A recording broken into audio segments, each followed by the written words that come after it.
is New York Giants plus 300, Green Bay minus 385. The over-under is 41, which means FPI thinks the Packers are going to win. 86% chance of winning. Here's what I would say, though. When you look at the Green Bay Packers and Aaron Rodgers is on a roll right now. He's not turning the football over. The young receivers are doing their job. Romeo Doubs is certainly on top right now. 19 catches this season. The most catches by a Packer rookie in his first 5 games. The last time was James Jones in 2007. If the Giants will have a chance to win this football game, guys, Saquon Barkley needs to be Saquon Barkley. Barkley right now, 463 yards rushing, leads the NFL. That's amazing. I think they have an opportunity to possibly get in this game, but they got to use Saquon Barkley. So how legitimate, Jay, are the Packers this season? I think they're good, but I don't think they're close to being great yet. They're like an unfinished package, in my opinion, right? Like when you think about, obviously, beginning of the season, Key, they got beat up by Minnesota. Then you got the win over the Bears. That doesn't really impress me. It's the Bears. And then they squeaked out a win over the Bucs without Godwin and Evans, and they survived. Combination of Brian Hoyer and Bailey Zappi in overtime, right? Mr. Z. Yeah, Mr. Z. So, look, I think there's a lot of room for growth. I'm never going to count out Aaron Rodgers, but I still think there's a long way for them to go. Yeah, you're probably right. There is a long way for the Giants to go, but this is about Green Bay. It's about Green Bay showing everybody that we are for real, although we're not putting up the type of points that everybody would like for us to see. But a lot of that has to do with the fact that Adams is now with the Raiders, so people think that's the reason they're not scoring. It's going to come. I've seen Green Bay in this situation before.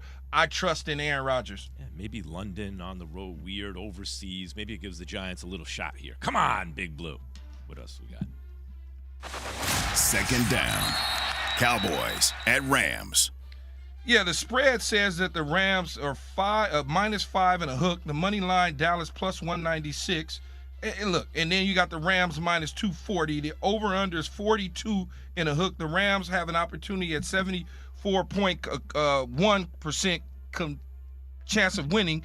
FPI says that. I don't know if that's the case, but I do know that the Cowboys have won 5 straight games on the road, their longest streak since 2016. Cooper Rush is playing great football. His QBR, 74, 4th highest in the NFL. He's only qualified quarterback without an interception this season. So he's not turning the football over, which gives them an opportunity to win. The problem with the Rams, in my opinion, is the usage rate on Cooper Kupp is too much. It really is. The guy has 42 receptions this season already. That's a lot. Find out who else can play football for you outside of Cooper Kupp. That pick 6 going the other way, that was all about design. That was all about familiarity with the formation and the San Francisco 49ers knowing that you're getting ready to throw the ball to Cooper Kupp. So Matthew Stafford and company, let's see if you can find some other players to get the football to if you want to win this game. Who's going to win the game, Key? I'm going to take the Dallas Cowboys. I'm taking the Dallas Cowboys in winning, and I like their defense in this opportunity and chance. Jay? Is much about it in my opinion. They are certainly offensive line pushing the pile. They're running the ball well. Cooper Rush is keeping the football out of harm's way. Hadn't turned the football over at the quarterback spot. The defense is playing crazy. Michael Parsons and company. So, yeah, I like what I'm seeing out of the Dallas Cowboys. So, Dallas plus 5 and a hook. They're giving you too many points, and you're taking them. Straight up, Q, when I saw that yesterday, I know you and I jumped on it together, but I kind of laughed at that. I'm like, yo, man, we just watched Stafford literally get sacked 7 times. And all this talk about the O-line, and then you understanding the defense that the Cowboys bring to the table. And I know Micah Parsons hasn't had a lot of sacks over the last 2 weeks, but, man, that front 7 is nasty. Like, they're competing to be the best front 7 in the league. Yep, that's a pass rush, no question. All right. Here is Mike McCarthy on this very topic. You're getting 5.5 points, Coach. What do you think about being an underdog? How often do you use the point spread to motivate the team? I don't know if I ever have. No, I have. What is it this week? 5.5. We're underdogs? We're good. All right. Just wrote my Saturday night speech. I'm good. No, I haven't. I've never used it, but I'll just say this: we're nobody's underdog.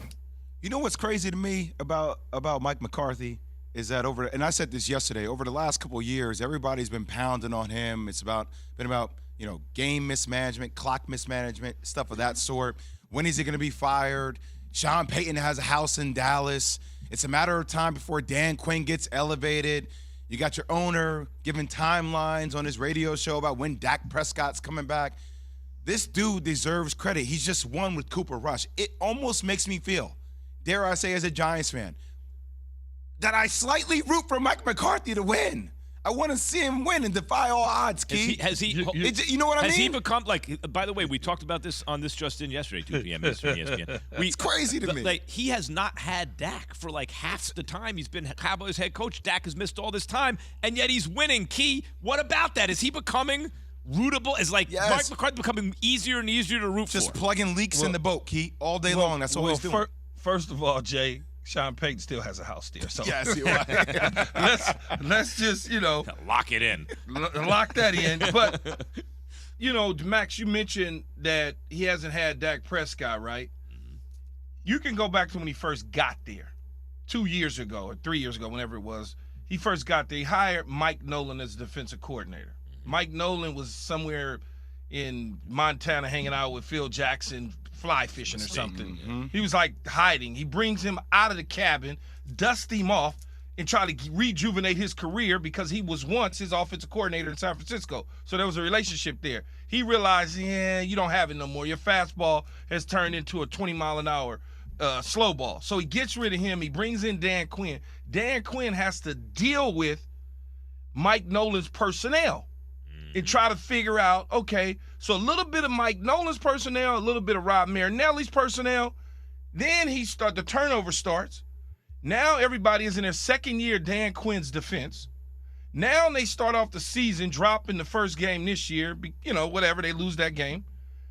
They understand they got to go to Cooper Rush. Everybody says, oh, well, they're done. They're going to be 9 games losing until Dak comes back, and they may win a few games. The Cowboys are cooked. They never listened to the outside noise.